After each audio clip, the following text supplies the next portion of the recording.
κάνουμε. Ας πούμε ότι θέλουμε να στείλουμε, έχουμε παίξει στο στοίχημα κάποιο σημείο, τι έχουμε παίξει. Ας πούμε εδώ έχουμε παίξει Λειψία Μπάγερν Μονάχου, άσο ημίχρονο, χ τελικό, το οποίο μέχρι στιγμής το πιάνουμε, έχει 15 απόδοση.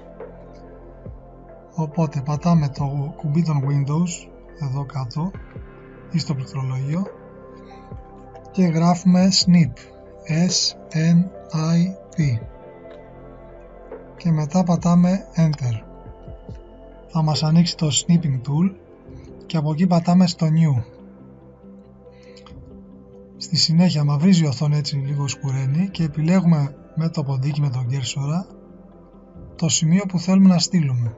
Ας πούμε εγώ θέλω να στείλω τον αγώνα και αυτό που έχω παίξει στο σημείο.